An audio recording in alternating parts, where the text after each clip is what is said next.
한번 볼까요?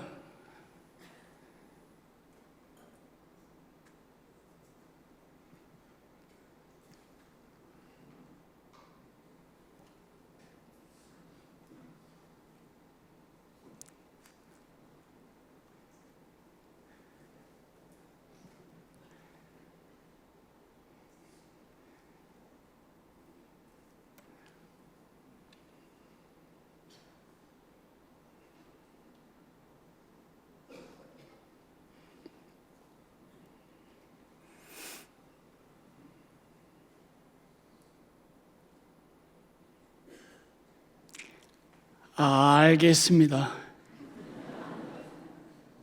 이 자리에 부모님들이 계시네요. 부모이셨고 지금은 할머니, 할아버지로 불리우는 분들도 계시고요. 현재도 자녀를 키우느라 애쓰는 부모님들이 계시고요. 머지않은 장래에 부모가 될 미래의 부모님들도 계시네요. 부모가 된다는 것, 여간 복잡한 일이 아닙니다. 새끼가 두 줄로 두 가닥으로 꼬여가듯이 한쪽은 아주 영광스럽고 아주 행복한데 그거는 조건이 맞을 때만 그러합니다.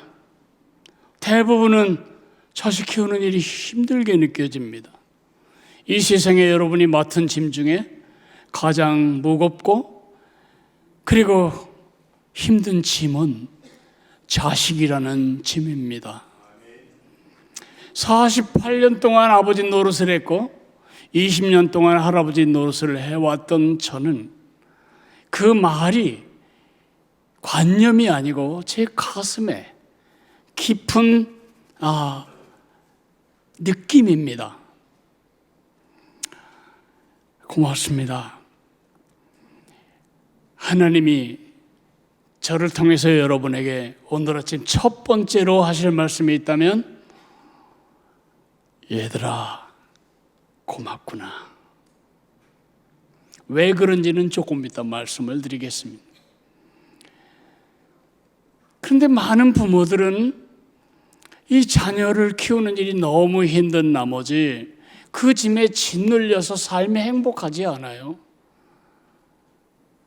너 같은 것을 낳으려고 내가 미역국 먹었구나 이런 생각도 하고, 중2쯤 되면 짐승도 아닌 것이 사람도 아닌 것이 짐승처럼도 아니고 사람처럼도 아니고 변해갈 때에 우리는 모두 당황합니다.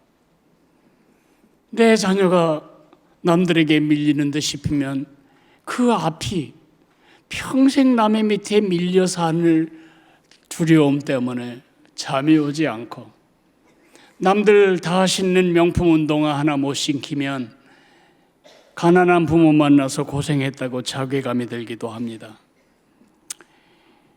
어쨌든 부모가 된다는 일은 절대로 쉬운 일이 아닙니다. 그러나 장래의 부모가 되실 여러분에게 내가 말하고 현재 부모로서 고전하고 있는 여러분에게 말한다면, 여러분이 흘리는 모든 눈물, 여러분의 절망, 여러분의 낙심, 여러분의 눌림, 모든 것을 다 합친다고 해도 여러분이 부모로서 누리는 영광과 가치, 그것을 비교할 수는 없습니다. 제 삶에 그냥 명함에 새기고 싶은 이런저런 이력들이 있지요. 그러나 그 어떤 이력과 어떤 저에 대한 소개보다 아버지, 내 아들이 나를 아버지, 내 며느리가 저보고 아버지, 제 딸과 제 사위가 아버지, 그렇게 부를 때보다 더 큰 보상은 없습니다. 더 큰 축복도 없습니다. 그들이 나를 아버지라고 불러주는 그 덕분에 저는 하늘아버지가 어떤 분이신 줄을 더 깊이, 더 확실히 배우게 되었으니까요. 그들이 나를 아버지로 인정해주고 나를 믿어주고 나를 사랑하는 것 때문에 하늘 아버지를 내가 어떻게 사랑해야 하고 어떻게 신뢰해야 하고 어떻게 바라보고 살아야 할지를 배우게 되었으니까요. 아버지란 이름은 저에게 고통스러운 이름, 짐스러운 이름이 아니라 가장 큰 축복의 이름입니다. 속으로 팔자가 참 좋네. 애들이 공부를 잘했나 보지. 돈이 꽤 많았나 보지. 그렇지 않아요. 여러분이 부모로서 느끼는 그 모든 좌절감 똑같이 느꼈고, 여러분이 부모로서 남모르게 흘리는 눈물 저도 남모르게 흘렸습니다. 부모로서 여러분들이 가지는 근심과 두려움 저도 똑같이 누리며 자녀들을 키웠습니다.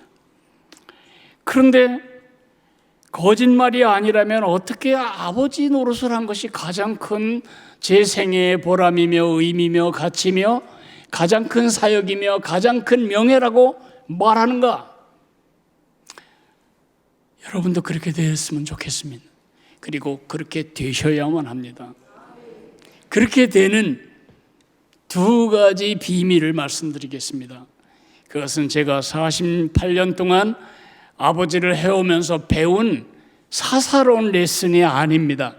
지금 제 경험을 여러분에게 말하려는 것이 아니고요. 성경 첫 번부터 끝까지 흐르는 아버지 역할에 대한 두 가지 비밀을 저는 붙잡고 살았기 때문에 아버지 역할이 힘들지만 가치 있고 어렵지만 명예로운 그런 축복의 이름이 된 것입니다. 첫째부터 말하자면 나는 원부모가 아니다. 그걸 잊지 마셔야 합니다. 그게 첫째 원리입니다. 많은 부모들은 자기가 원부모라고 착각해요. 내 자녀의 운명과 내 자녀의 미래는 다 내가 주장한다. 나에게 달려있다. 이런 엉뚱한 생각을 합니다. 좀 더 심한 경우는 내가 못 이룬 꿈을 대신 이루고 내가 가보지 못한 길을 대신 가게 만드는 나의 아바타처럼 자식을 생각하는 것입니다. 그거는 착각이고 범죄입니다. 여러분은 원부모가 아닙니다. 여러분은 위탁부모일 뿐입니다. 원부모는 여러분에게 그 생명을 위탁해 주시고 이 아이 좀 낳아줄래? 이 아이 좀 키워줄래? 여러분 몸과 여러분 품에 그 아이를 위탁해 주신 창조주 하나님, 영산강을 만드신 하나님, 남해 바다를 만드신 그 하나님, 저 푸른 하늘을 만드신 그 창조주가 그 아이의 생명과 인생의 진정한 주인이시며 부모이십니다. 그럼 난 뭐야? 헛일하는 거 아닌가? 그렇지 않아요. 하나님과 함께 동역하는 위탁부모라니까요. 주민센터 가보세요. 수많은 캐비닛이 있잖아요. 캐비닛마다 쪽지가 붙어 있어요. 정아무개, 부아무개. 그 사람들 중에, 그 두 사람 중에 누가 스트레스를 많이 받을까요? 정. 누가 스트레스 안 받을까요? 부. 시키는 대로 하기만 하면 돼요. 책임은 정이 다 지게 돼 있어요. 원부모가 여러분들이 져야 할 그 짐을 그분이 지고 계신 거죠. 생각해 보세요. 여러분 자녀의 얼굴 색깔을 어느 색깔로 할까 두 분이 결정하고 낳으셨나요? 콧구멍 너비를 얼마로 할까를 결정하고 뚫으셨나요? 눈 색깔을 뭘로 할까를 생각하고 결정하고 색감 풀어서 칠하셨나요? 머리털을 몇 개나 박을까 그거 생각하며 머리애를 만드셨나요? 우리가 한 일은 진짜 농부 같은 일뿐이에요.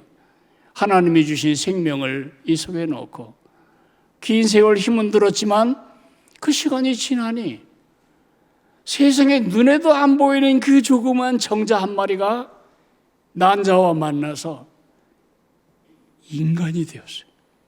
전 세계 모든 예산을 다 합쳐도 만들 수 없는 위대한 작품이 여러분 품 안에 주어진 것입니다. 시작도 하나님이시고 과정도 하나님이시고 목표도 하나님이십니다. 여러분이 자녀를 사랑하는 것을 제가 1도 의심하지 않습니다. 그러나 하나님이 그 아이를 사랑하는 사랑은 여러분의 사랑과는 비교가 되지 않습니다. 여러분이 아이를 향한 놀라운 계획을 가지고 있다는 사실을 저는 의심하지 않습니다. 그러나 하나님이 그 아이를 향해서 가지신 그 원대하고 놀라운 영광스러운 플랜과는 비교가 되지 않습니다. 이 아이의 원부모가 하나님이시다. 그럴 때만 우리는 쉼을 얻을 수 있습니다. 아이가 그릇된 길로 가는 듯 싶어도, 아이가 주저앉은 듯 싶어도, 아이가 몸이 약해도, 아이의 길이 안 보이는 듯 싶어도 이 아이의 정부모님이 따로 계시니 그분이 알아서 도우실 거다. 이런 믿음이 없이 뭔 배짱으로 자식 키우겠다고 지금 그렇게 아침부터 저녁까지 고생하십니까? 그러니까 이걸 잊지 마세요. 나는 부다, 정은 하나님이시다. 나는 위탁 부모고 하나님이 내 자녀의 원부모이시다. 두 번째로는요, 여러분이 자녀에게 해줄 수 있는 가장 큰 축복, 그리고 자녀를 키우면서 축복을 누리는, 자녀를 100배 즐기는 지혜가 있다면 원부모이신 하나님과 여러분에게 위탁해 주신 자녀가 빨리 원부모에게 결합되도록 그 하나님을 만나도록 돕는 것입니다.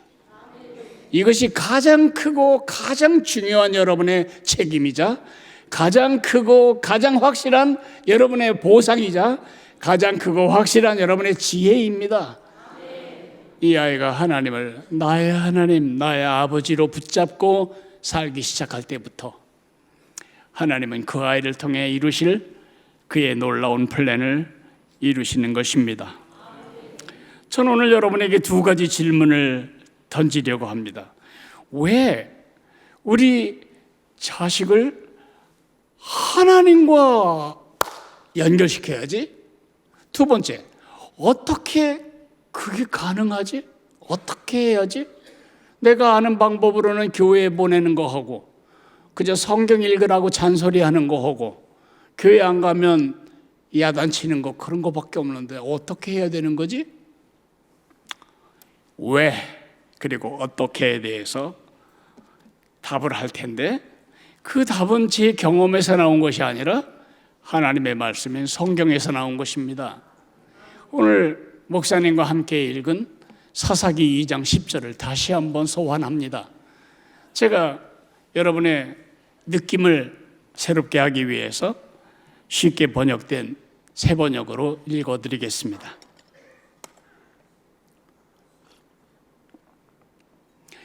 그리고 그 세대 사람도 모두 죽어 조상들에게로 돌아갔다. 그들이 죽은 뒤에 새로운 세대가 일어났는데 그들은 주를 알지 못하고 주께서 이스라엘을 돌보신 일도 알지 못하였다. 너무 이렇게 평면적이죠. 이걸 제가 입체로 다시 그리겠습니다. 이것을 그림으로 그리면 이렇게 그릴 수 있습니다. 1세대 왕 왼쪽에 제일 위에 1세대 왕 할아버지처럼 생겼네요. 2세대, 그 다음 3세대, 가장 젊게 보이지만 여러분의 기억을 위해서 그렇게 그렸을 뿐이에요. 오늘 우리가 읽었던 2장 10절에는 1세대가 보이지 않아요. 1세대는 7절에 나오는 세대예요. 여호수아와 함께 요단강 건너고 여호수아와 함께 여리고 무너뜨리고 여호수아와 함께 땅을 나눠받은 그 세대들. 그 1세대는 하나님을 알았어요. 하나님을 알았다고요. 그래서 그들은 하나님을 부를 때 나의 하나님 그렇게 부를 수 있었습니다. 그런데 그들을 장사 지낸 세대가 오늘 우리가 읽었던 2장 10절의 첫 번째 줄에 나오는 세대입니다. 그들도 그 조상들에게로 돌아갔고, 그럴 때 그들은 1세대를 말하는 게 아니고 지금 2세대를 말하는 것입니다. 1세대가 가나안 땅에서 낳은 세대들이죠. 이들은 본격적인 농경, 목축 일을 하게 됩니다. 이들은 하나님을 알지 못했습니다. 이들은 하나님에 대해서만 알았습니다. 하나님이 계신다던데 여호와 하나님이 제일 크신 하나님이라고 나는 배웠는데, 그 하나님이 우리 조상들을 이집트에서 건져내셨 대대대대대대대. 하나님은 위대하신 하나님이라고 우리 어머니가 말씀하셨었어서 시험을 치르면 이 세대는 100점은 맞았어요. 근데 그 지식은 가슴의 지식이 아니고 머리통의 지식이었을 뿐이죠. 마치 주일학교로 오래 다닌 아이들은 다 맞출 수 있는 시험 보겠습니다. 삭개오가 올라간 나무 종자가 뭐게? 1번 온나무, 2번 대나무, 3번 참나무, 4번 뽕나무. 몇 번이게? 예전 사람들은 다 뽕나무라고 말하지만 요즘 세대들은 답이 없다고 말합니다. 왜냐하면 개역 개정에는 뽕나무가 아니라 돌무화과 나무라고 되어 있기 때문이죠. 이스라엘 가면 뽕나무가 없어요. 돌무화과 나무지요. 그런데 그게 돌무화과 나무라는 것을 틀렸다고 해서 내 인생에 지장이 있습니까? 삭개오가 올라간 나무의 수종이 뽕나무라고 말했다고 해서 그 사람은 행복한 삶을 살겠습니까? 나의 실전과는 아무 관계가 없는 지식, 정보로서의 종교적인 지식을 이들은 가지고 있었습니다. 그래서 하나님과 나의 하나님이라고 할 수는 없지만은 우리 엄마의 하나님, 우리 아빠의 하나님, 우리 외할머니의 하나님, 내 하나님은 아직은 아니야. 나 하나님 믿는 거 진짜 믿어. 난 무신론자가 아니야. 나는 하나님 믿어. 믿는다는 게 뭐냐면 정보, 하나님이 있다는 사실에 대해서 난 동의해. 그러나 그 하나님과 내 삶은 연결되지 않은 제3세대가 되면 하나님을 알지도 못하고 하나님에 대하여서도 알지 못해요. 뭐가 되었던 나만 행복할 수 있게 만든다면 다 하나님이 될 수 있어요. 아세라가 나를 행복하게 할 수 있다면 아세라 신도, 바알이 행복하게 해줄 수 있다면 바알 신도, 다 내 하나님이 될 수 있는 거죠. 이 표를 보면 한 가지 이어지는 것이 있습니다. 저렇게 칸칸이 끊어지지 않고 이어지는 게 있는데, 제사는 물려줬습니다. 이스라엘은 그 지파마다 제비 뽑아 얻은 그 땅을 다른 지파에게 팔면 안 됩니다. 그 지파 안에서만 물려받아야 합니다. 그러니까 내가 지금 누리는 이 집 내가 지은 게 아니에요. 우리 할아버지가 정복할 때부터 그 자리에 있었던 집이죠. 이 초장 내가 만든 게 아니에요. 우리 할아버지가 그 전 가나안 사람들로부터 그냥 차지한 거죠. 그러니까 우리 할아버지의 아들로 태어난 것 때문에 나는 이 집에 살고 이 초장에서 양 먹이고 이 밭에서 밀 수확하고 이 무화과 나무에서 무화과 따먹는다. 그러니까 물리적인 재산은 물려받았습니다. 이것을 어려운 단어로 유산이라고 말합니다. 유산은 물려줬는데 뭐가 탕탁 끊어진 걸 느끼시죠? 하나님을 개인적으로, 인격적으로, 관계적으로, 직접적으로 믿는 이 신앙은 유산으로 물려지는 게 아니에요. 이걸 보면. 왜냐하면 유산이라면 하나님은 우리 증조 할아버지, 하나님은 18대의 할아버지 그렇게 해야 되는데 하늘나라에는 일촌밖에 없어. 하나님은 아들과 딸밖에 없지. 하나님에게는 외손주도 없고 조카도 없어. 사위도 없고 며느리도 없어. 다 아들 아니면 딸뿐이라고요. 그런 하나님을 아는 믿음이 연결되지 못했습니다. 그것 때문에 이스라엘 백성들은 끊임없이 헤매고 끊임없이 삶을 낭비하고 끊임없이 하나님이 주신 밥상을 뒤집어 엎으며 끝내는 그 땅에서 쫓겨나고 일부만이 다시 돌아오게 되었죠. 얼마나 무서운 일이에요. 신앙을 계승하지 못한다는 것은 그와 그 후대가 비참의 길로 들어서는 그 첫 번째 일이 됩니다. 왜 이 신앙 계승이 그렇게 중요할까? 그러면 어떻게 해야 될까? 우선 이제 첫 번째 왜에 대해서 살펴보겠습니다. 왜 하나님과 개인적으로, 인격적으로, 관계적으로 이렇게 엮여서 나의 하나님이라고 붙들게 사는 신앙을 계승하는 일이 중요할까? 여러분이 제가 아무리 잘 말씀드려도 집에 갈 때 다 잊어버릴 게 뻔하기 때문에 제가 기차에다가 담아드릴게요. 기차를 이 자리에 갖고 오고 싶어요. 근데 너무 커서 그냥 그림으로만 보여드릴게요. 제가 달라스 신학대학원에 유학을 갔는데 신학교에 가려면 반드시 기찻길 하나를 건너야 돼요.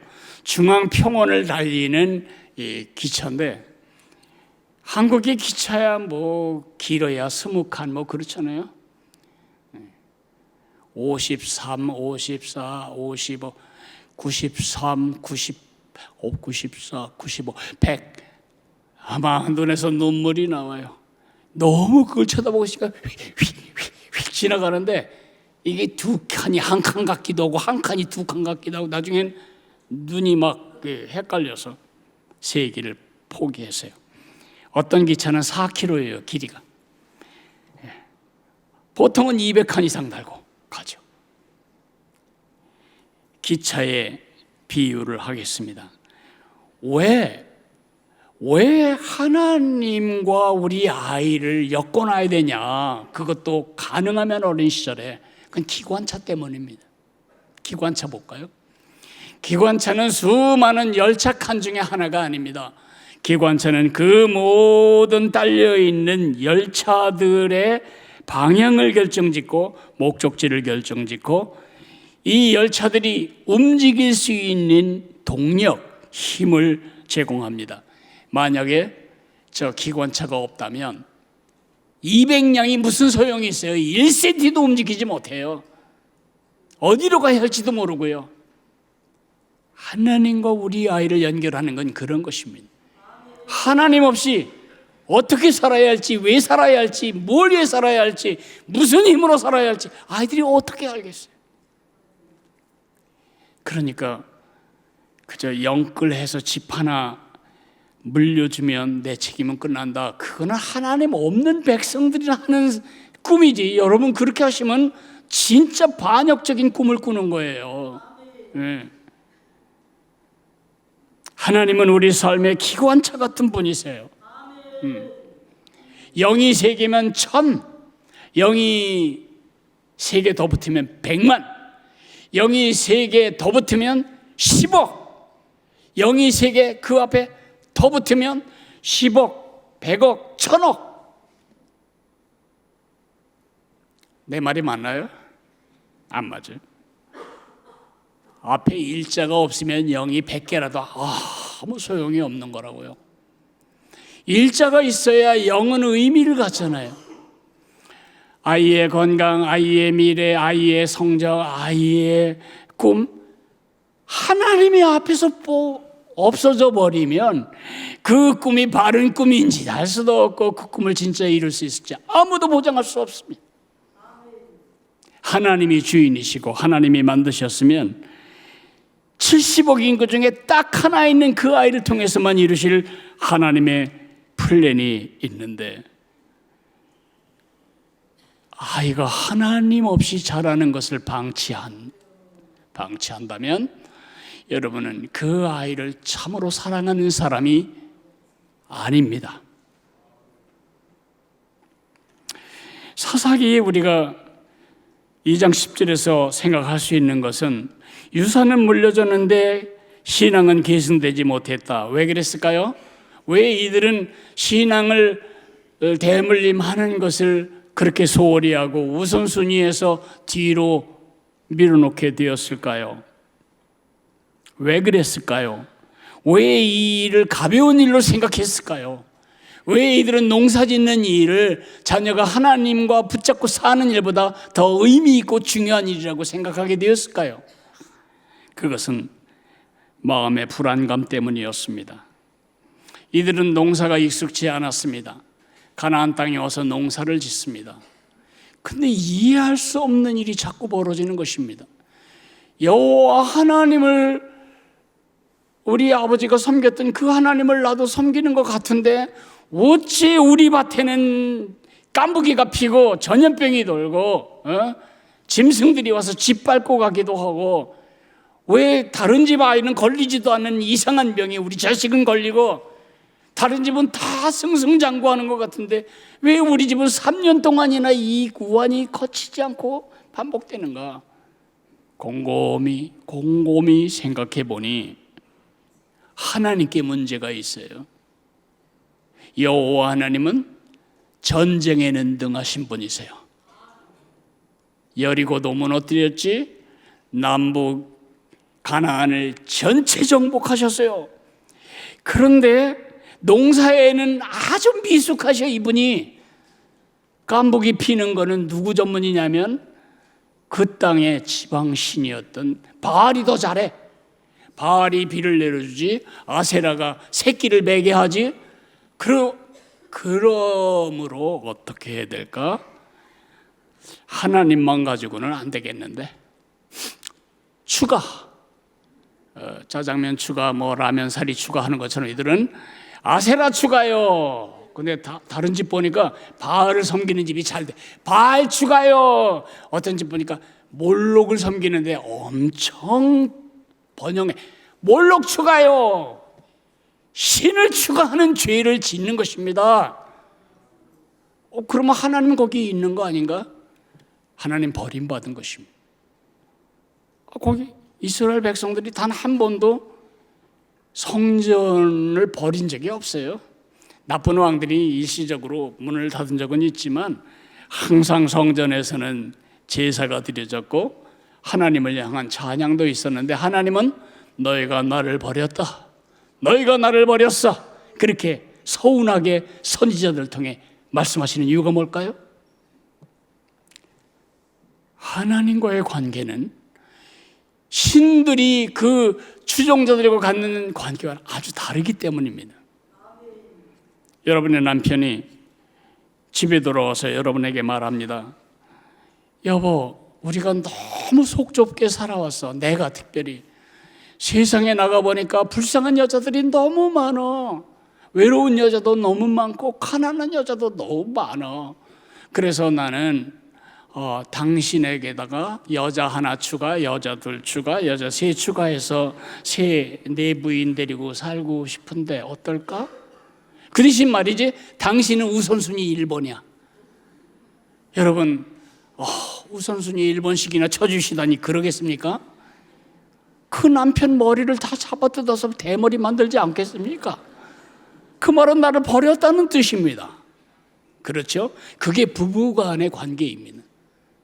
하나님이 부부과의 관계를 이 땅에 두신 이유는 하나님과 그 백성과의 관계를 배우게 하기 위해서입니다. 하나님과의 관계는 독점적이고 독선적입니다. 이 사이에 어느 것도 끼어들어가면 안 돼요. 남편과 아내 사이에 다른 여자 끼어들어오거나 다른 남자 끼어들어가면 안 되는 거와 똑같은 거죠.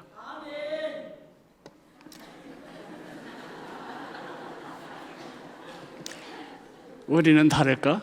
우리 많은 크리스천 부모들은 불안해요. 죄를 용서해 주는 것은 하나님의 전문이고 천당 가는 것도 하나님의 전문인데 이 땅을 살아가는 건 하나님 전문이 아닌 것 같아.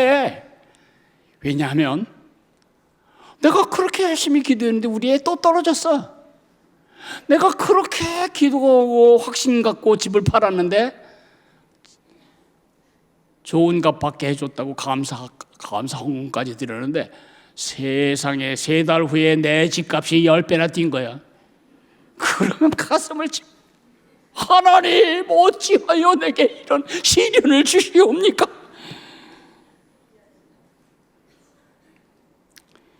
하나님이 여러분의 도움이신가요?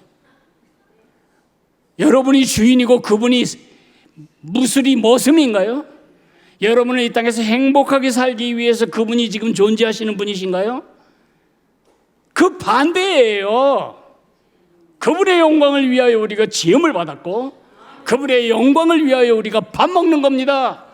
이 심장이 뛰는 건 그분의 기쁨을 위해서입니다.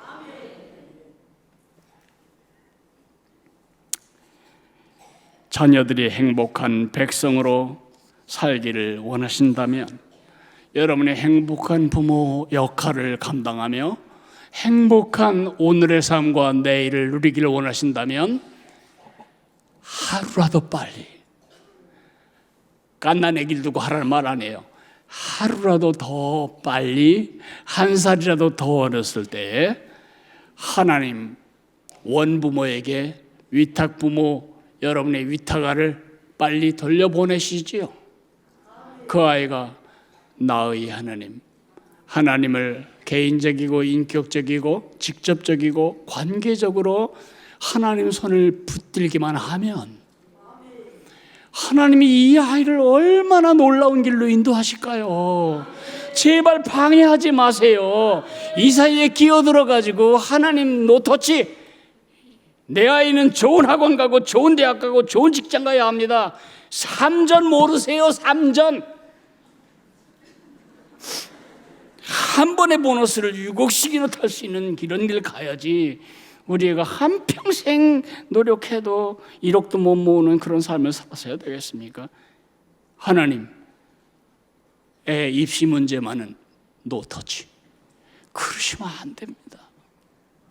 하나님이 여러분의 아이를 얼마나 사랑한들 하나님이 여러분 자녀를 사랑하는 것만큼 사랑하겠습니까? 여러분이 얼마나 놀라운 계획을 가지셨는지 모르지만 하나님이 그 아이를 위해 가지신 그 세상을 축복하는 원대한 플랜만큼 크겠습니까? 빨리 원부모 하나님의 사람으로 하나님께 돌려보내시죠. 원리는 많은데 어떻게 해야 되지? 어떻게? 그걸 어떻게 해야 되지? 예. 어떻게 해야 되는지에 대해서 말씀드릴 순서입니다. 그 말씀을 하기 직전에 우리가 읽었던 사사기 2장 10절에 그 세대는 그 다음 세대는 여호와를 알지 못하며 여호와께서 행하신 일도 알지 못하였더라. 그렇게 써 있습니다. 여기 안다는 말은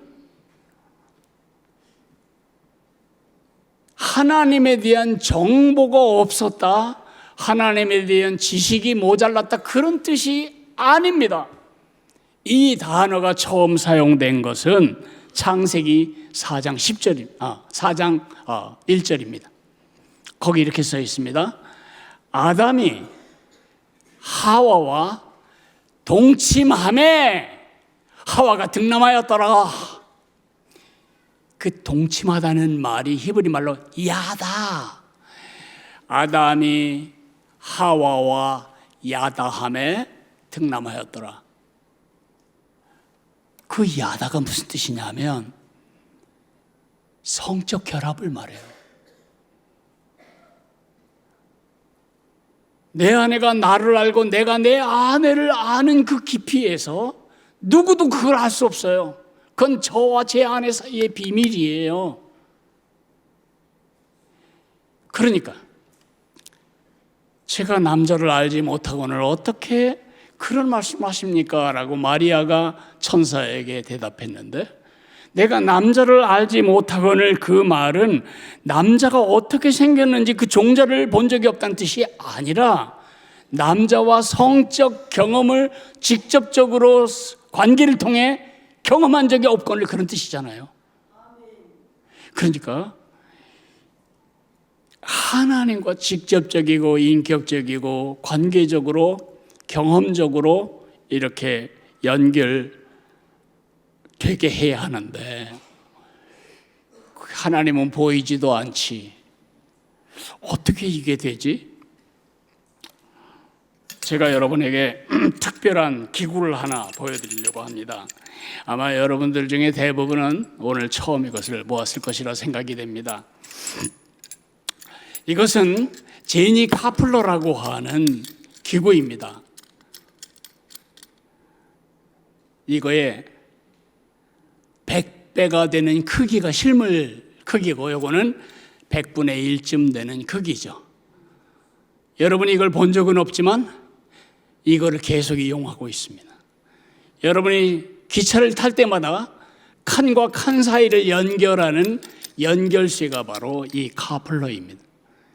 그전에는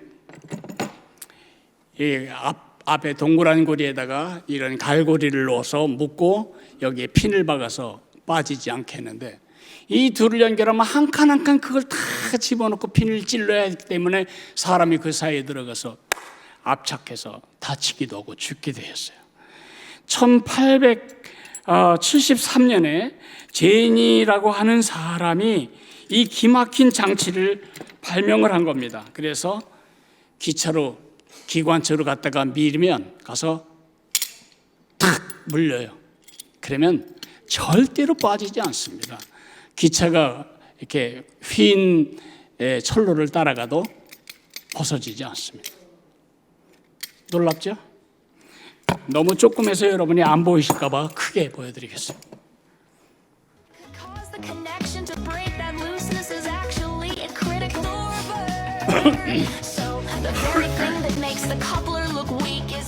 네, 저렇게 하는 것입니다.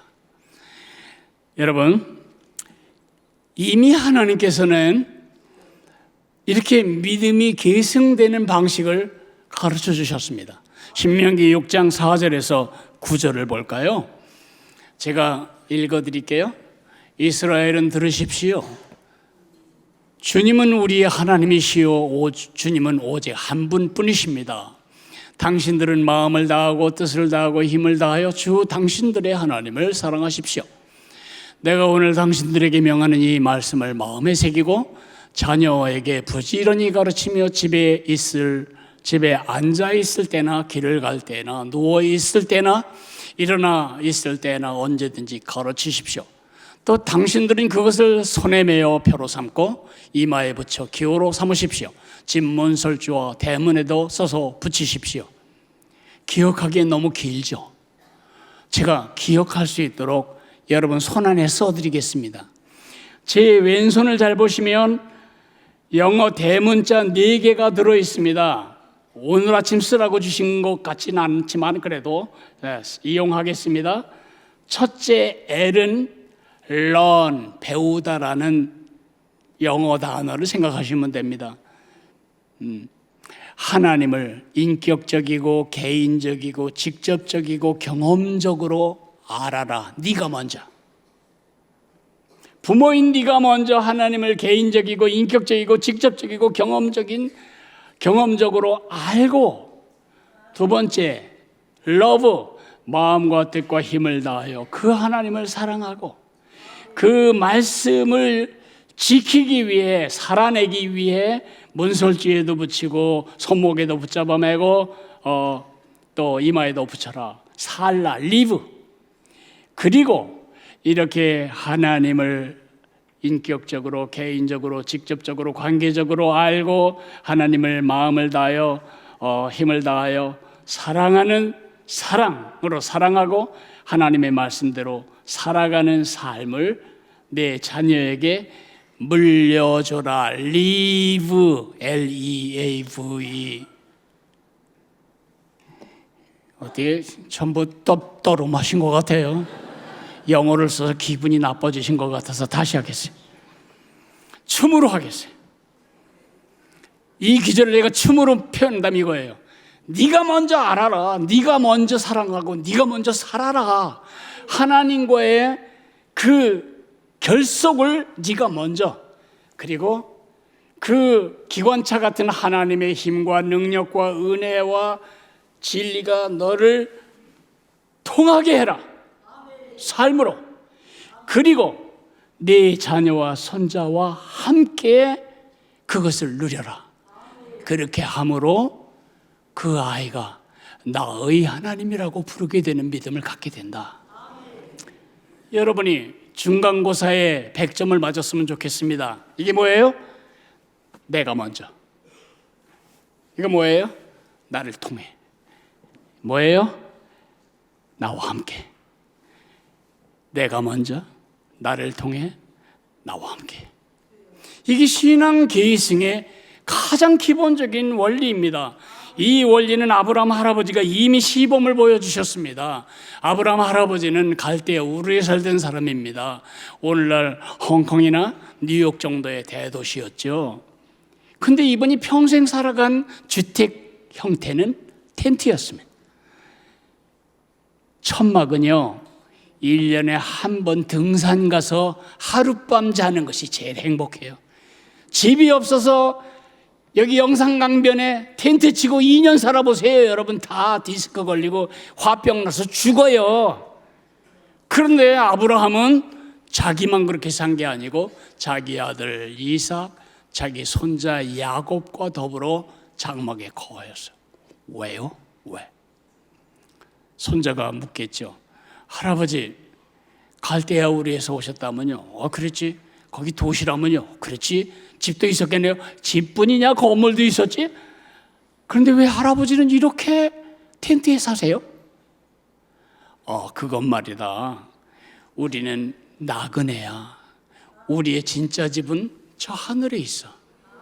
하나님이 설계하시고 하나님이 건축하실 성을 바라보았기 때문에 그렇게 살면서, 자기가 먼저 그렇게 하나님과 연결된 삶을 살면서 그 하나님과 연결된 삶의 축복과 권능과 영광과 의미를 그 몸 전체, 삶 전체로 보여주면서 이삭과 야곱과 함께 더불어 그 삶을 가르친 것입니다. 놀랍죠? 이게 우리가 해야 할 일입니다. 윤희계도 마찬가지입니다. 가운데 할머니 로이스가 딸, 빨간색 원피스를 입은 딸 윤희계에게 가르칩니다.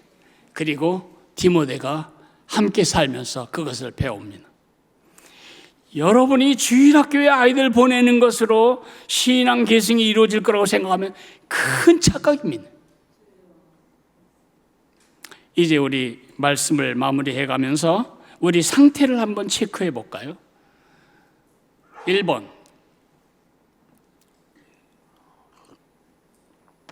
엊그저께 공장에서 만들어진 아주 새, 아주 신형 화물차가 있습니다. 문제가 있는데 기관차가 없습니다. 2번,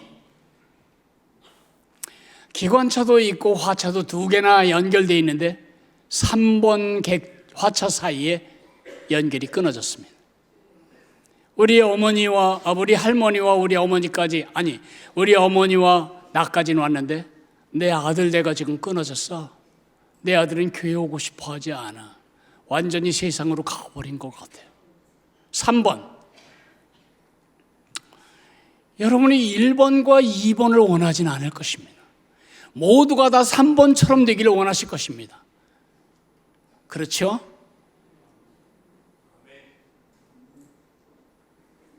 아멘 소리가 적은 이유는 한 가지입니다. 너무 낙심이 됩니다. 우리 아이 깨워서 교회에 오려면 전쟁을 한판 해야 되는데 이렇게 도살장에 끌려가는 것처럼 주님을 무거워하고 지겨워하는 이 아이가 과연 어떻게 될까? 이미 결혼한 자녀가 교회를 떠나버린 형님 누님들의 마음도 지금 마음이 편치 않을 것입니다. 지금까지 들은 얘기가 여러분을 실패자로 도장 찍었습니까? 자괴감에 들게 했습니까? 아닙니다. 제게 기쁜 소식이 있습니다. 여러분을 위해 기쁜 소식을 말하겠습니다. 여러분은 혼자가 아닙니다. 이 일을 도와줄 도우미가 있는 게 아닙니다. 이 일을 도와줄 도우미가 아니라 이 일을 주도적으로 행한 원 카플러가 있습니다. 예수님이십니다. 하나님과 이렇게 살았어야 할 인간이 하나님 버리고 스스로가 기관차가 되어 하나님께로부터 떨어져 나오면서부터 우리의 모든 슬픔과 고통과 죄악이 계속된 겁니다. 그런 우리를 구하기 위해 예수님은 이 땅에 오셨고 십자가에서 그 하나님과 우리를 연결하신 것입니다. 원 카플러이십니다. 여러분이 자녀를 하나님과 연결시키는 것보다 더 큰 소원과 더 큰 열정은 원 카플러이신 예수님께 있습니다. 다만 그분이 여러분을 사용하기를 원하십니다. 여러분이 먼저 그분과 함께 여러분을 통해 그리고 자녀들과 함께 그 일을 이루기를 성령으로 오신 예수님이 원하고 계십니다. 그분이 여러분을 바이스 카플러, 부 카플러로 부르고 계신 것입니다. 나와 함께 하자. 이건 네 비즈니스가 아니고 내 비즈니스다. 다만 내가 너에게 위탁하는데 제발 아브라함이 그랬듯이 로이스가 그랬듯이 나와 함께 그 일을 해다오. 기쁜 소식입니다. 낙심하지 말고 이 시간에 손을 이렇게 감아 주십시오. 이 카플러를 손으로 만드는 겁니다. 예. 눈을 감으십시오. 기도할 준비를 하십시오. 여러분의 자식을 떠올리십시오. 여러분의 손주들을 떠올리십시오. 그 아이가 지금 하나님과 이렇게 카플러처럼 연결이 안 됐다면 오늘이 좋은 시간입니다. 제가 어떻게 해서든 이 아이가 하나님과 연결되는 일을 위해 제 삶을 드리겠습니다. 하나님과 여러분만 듣는 소리로 2인칭으로만 기도하세요. 다른 사람 들리지 않게 그 아이의 이름과 하나님을 연결하며 예수님의 대제사장처럼 기도하셨듯이 그 아이와 그 손주를 위해 기도하는 시간을 갖겠습니다. 기도하겠습니다.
새벽 이슬 같은 저들 일어나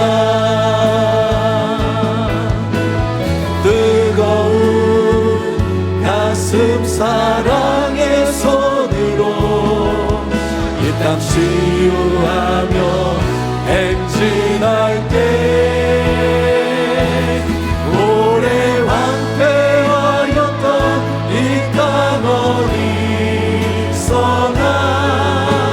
순결한 꽃들 피어나고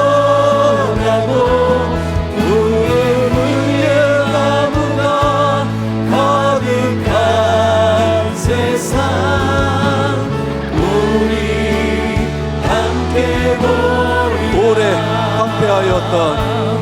오래 황폐하였던 이 땅 어디서나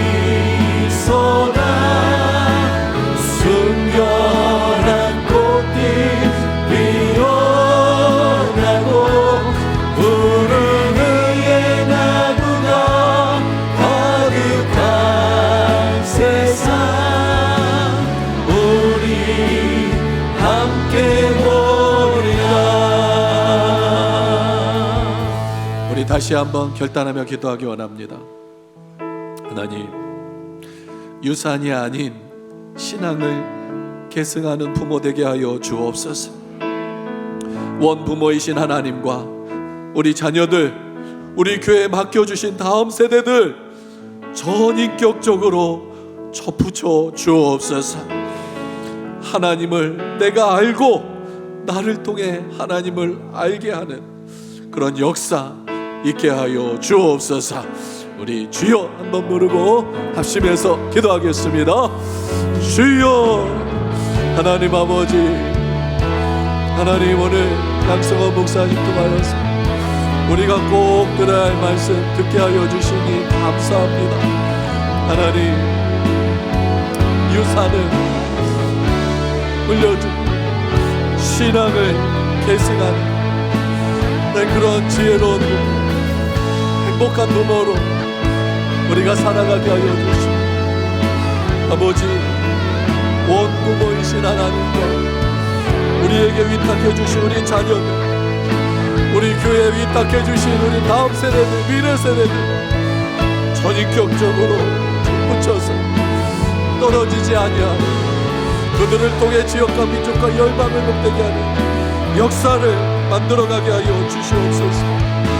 내가 먼저 하나님을 알고 내가 나의 하나님으로 나를 통해서 하나님 이 신앙이 나의 자녀들에게, 자손들에게 흘러가게 하여 주시고, 하나님 영적인 자녀들에게도 흘러가게 하여 주시옵소서. 지역을 살리고 민족을 살리고 열방을 복되게 하는 불러되게 하여 주시옵소서.